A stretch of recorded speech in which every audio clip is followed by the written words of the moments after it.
Assalamualaikum warahmatullahi wabarakatuh. Saya Mirfan Dwi Farozaki. Saya Sukma Rahmatul Kolbu. Saya Reina Ribda Baita. Kami dari kelompok 8 FT Kardio akan menampilkan video edukasi serta konseling tentang penyakit TBC. Selamat menyaksikan. Jadi, tuberkulosis merupakan suatu penyakit kronik menular yang disebabkan oleh bakteri. Terdapat 5 bakteri yang berkaitan erat dengan infeksi tuberkulosis. Yang pertama ada Mycobacterium tuberculosis, kemudian Mycobacterium bovis, yang ketiga ada Mycobacterium africanum, yang keempat ada Mycobacterium microti, dan yang terakhir ada Mycobacterium caneti. Kemudian Mycobacterium tuberculosis hingga saat ini merupakan bakteri yang paling sering ditemukan dan menular antar manusia melalui rute udara. Tuberkulosis biasanya menular dari manusia ke manusia lain lewat udara melalui percik renik atau droplet nukleus yang keluar ketika seseorang yang terinfeksi tuberkulosis berbicara, batuk, atau bersin. Nah, untuk faktor resikonya ada beberapa nih. Yang pertama ada orang dengan pengidap HIV. Yang kedua, orang yang mengonsumsi obat imunosupresan dalam jangka waktu lama.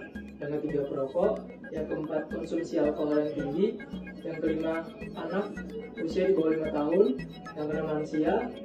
Yang ketujuh, orang yang kontak erat dengan pasien TB infeksius yang aktif. Lalu yang terakhir ada petugas kesehatan. Adalah gejala dari TBC. Gejala penyakit TB tergantung pada lokasi lesi sehingga menunjukkan manifestasi klinis sebagai berikut. Yang pertama, batuk selama 2 minggu. Yang kedua, batuk berdahak. Yang ketiga, batuk bercampur dengan darah. Dan yang keempat ada nyeri dada disertai dengan nyeri dada. Dan yang kelima atau yang terakhir itu sesak nafas. Yang terakhir yaitu penata laksanaan fisioterapi pada tuberkulosis. Yang pertama adalah latihan batuk efektif, yang dimana posisi pasien tidur telentang atau duduk atau sesuai dengan kenyamanan pasien.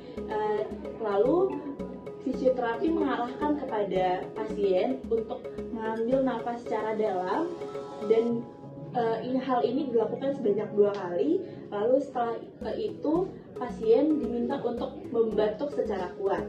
Yang kedua yaitu ada full sleep breathing exercise, yang dimana posisi pasien secara terlentang lalu kepala agak sedikit naik atau sesuai dengan kenyamanan pasien.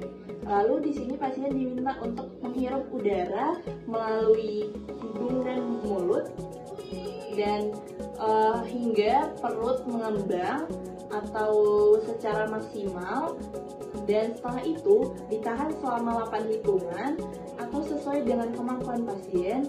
Lalu pasien diminta untuk mengembuskan udara secara perlahan melalui mulut dan posisi mulut condong ke depan atau posisi mencucu hingga udara habis.